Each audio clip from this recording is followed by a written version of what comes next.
Warmly welcome everyone, and especially welcome to Anders Olholm, a scriptwriter and director of this film Shorta that we just saw, co-director together with Frederic Louis Wied. First of all, thank you for making this film and screening it here at the Stockholm Film Festival. Let me just start by asking, so you are a trained scriptwriter who have written several screenplays, but this is your first feature film that you have directed. So how come you decided to also direct this film?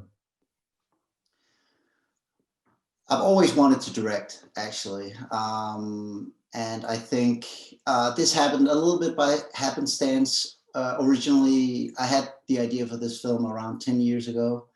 And the original plan was for another director to do it at Toolbox, our production company. But then Frederick and I had talked about for a long time about co-directing something. And at one point I told him about this idea that I had and that I was working on it with Toolbox.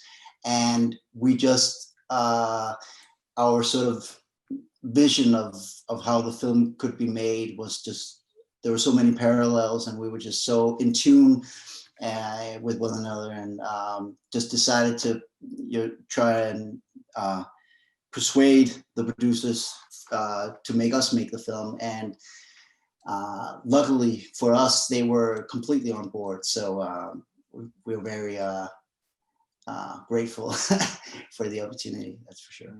Yeah. And have you and Frederick collaborated before on projects? No, we haven't really. We've always wanted to do something together. We've talked about doing various different things, but this just it seemed it almost seemed meant to be that we were meant to make this film together. We even sort of separately had this idea that the film originally had this idea that the film should be shot in black and white. And it obviously ended up not being shot in black and white for various reasons, but we just on sort of on a very specific level had this very same sort of notion of what the film could be. Yeah. So another film with a similar theme that I thought about now when you mentioned black and white is, of course, Le N, that celebrates 25 years. Was it like almost like an homage to that film that you were thinking of, black and white, or? Oh, most definitely. And in retrospect, I think it was better that I think that there are very many differences between that film and Le N, but it is undoubtedly one of our major influences. And I think in order for our film to have more of its own personality, I think it was a good thing. In the end, that we ended up not sure. Actually, there's a few homages to Le N in the film, sort of hidden Easter eggs. So it's definitely a sort of a tip of the hat to a big inspiration. Okay, so I'm actually rewatching Le N in a few weeks for a class. Oh, yeah. So I will do the Easter egg the other way around. Now when I have this fresh in my mind, I'll see if I can find the Easter eggs in retrospect. Yeah, sure. So there's some very solid acting in this film. How was the casting process, and are some of the actors, are they doing their first feature film? Well, we worked on this film for quite a while, and I think it took about 5 years from when we began working on the script and until we started shooting. And Jakob Lohmann and Simon Sears, who play the two cops, were involved fairly early on in the process. We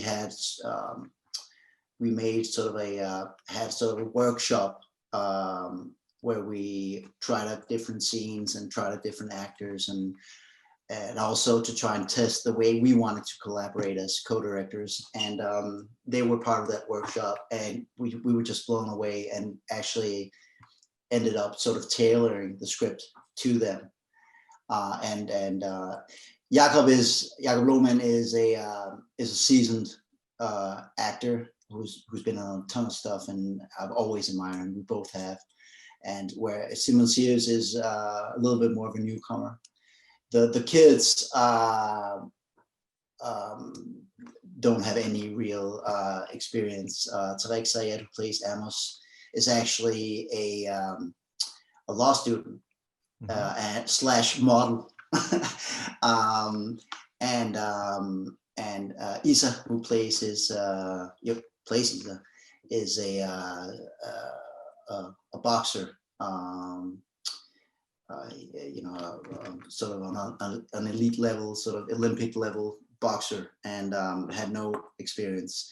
But they sort of brought their discipline and their sort of hard work mentality to the film, and their perspective, of course, and it worked out beautifully. Yeah, it did. So in the film, you have there's this scene with Abia, and so Abia, who's Amos's mother, and Mike, where she says, if you're always treated like something you're not, you end up believing it. So this also goes for stereotypical portrayals of people in film. So in what ways do you think your film challenges stereotypical tropes and depictions of people and minorities, and in what ways does it utilize stereotypes? Well, I think just as this is, Shorta is a cop film in essence. It's a genre film, and I think cop films like Training Day, End of Watch, or if you go further back, Serpico, French Connection, is sort of a subgenre with its own tropes or cliches, if you will.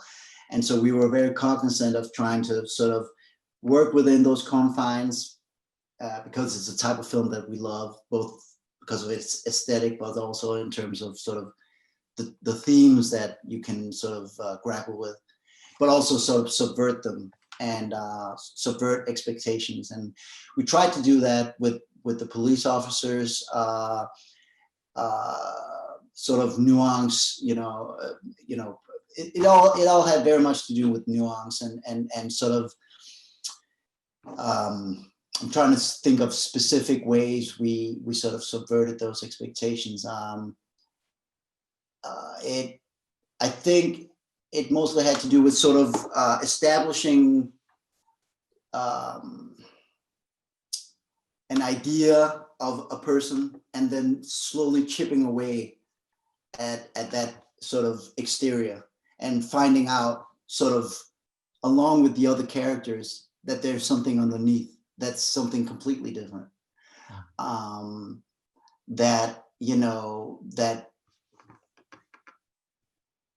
that's something that we're very sort of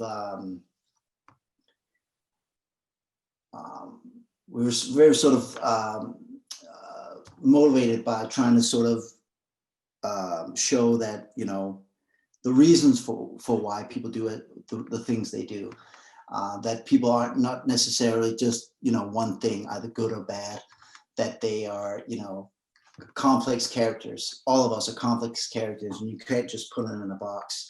And I think for Mike, who is by default sort of the main character, is reminded of his own humanity, but you also, because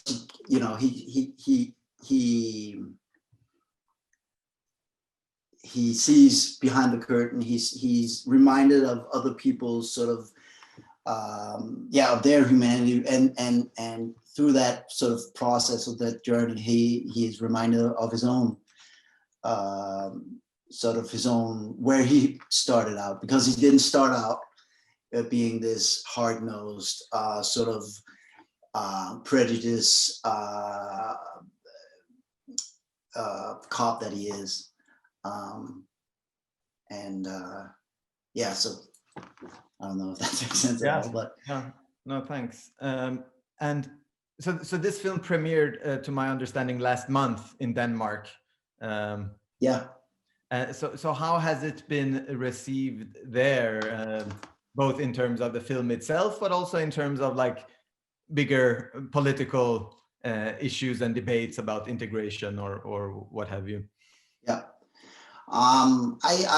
We've been overwhelmed by the positive reactions to the film. It's gotten, I think, very, very, very good reviews, and even more importantly, Frederick and I both on a daily basis get messages from especially especially a lot of young kids, kids like Amos and Isa and all types of people really, but who've seen the film and are excited about it, excited about, you know, sort of seeing themselves be represented in a different way. Seeing, you know, I think, you know, the Isa characters, in my estimation, the real hero of the film, and you know, I think Amos is, you know, that so you know, I get a sense that people, that especially young people, are very excited about the film as a genre film, but also excited about, you know, feeling like they're being acknowledged or being seen or heard. There has been a little bit of critique pointed our way, but it has it's sadly been very sort of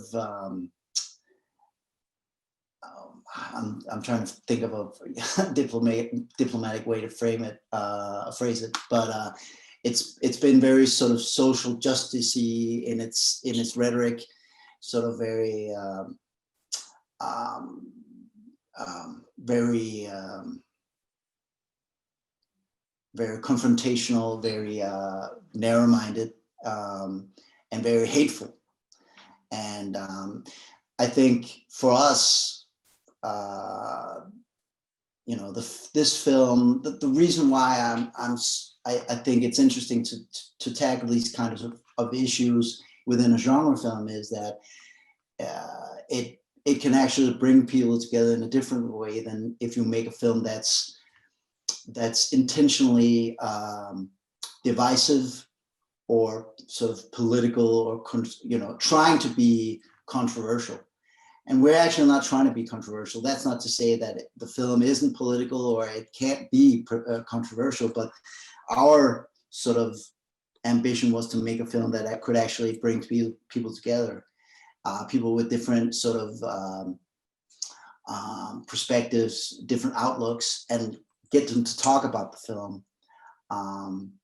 And you know, that's what film can be, and it can be a sort of a communal experience, something which is, you know, a little bit more difficult to have right now. But so it kind of it saddens me a little bit because I think there are valid discussions and valid sort of arguments to be made, and an important talk to be had. But if people meet you with hate, it's not very you can't really get anywhere. Yeah. So, but fortunately, it's really been very, very few people. The majority of people are very excited about the film and about its message of, you know, it's essentially a film about empathy and about remembering the nuances in all people. Yeah. And as a genre film, like so much of the suspense and action is also created through, let's say, the editing process, the sound design, the music. So, yeah. Could you say a few words about those aspects of the film? Anything you want to? Yeah, absolutely. I mean, the sound design was very much.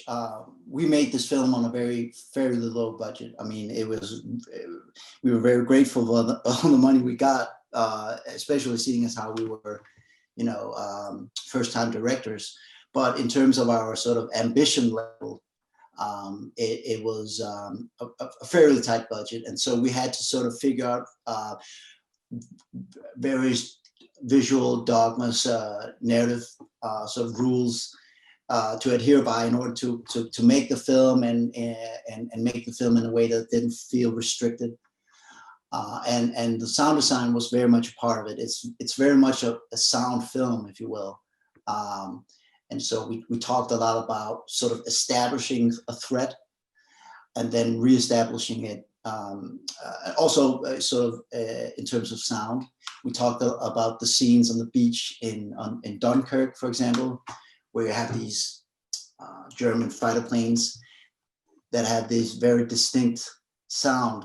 And so you have these shots where you only hear the sound and you see the reactions on the soldiers' faces, and it's very impactful. And so we very much thought about creating a bigger world, how we could create a bigger world in other ways than just showing it. And I think, you know, the music, I love Martin Diako's music, and I think he also gives a scope and a lot of personality to the film. And you know, our editor, Anders Albjerg Christiansen, was sort of you know, an editor is so important. He's almost a co-writer on the film. But he also sort of,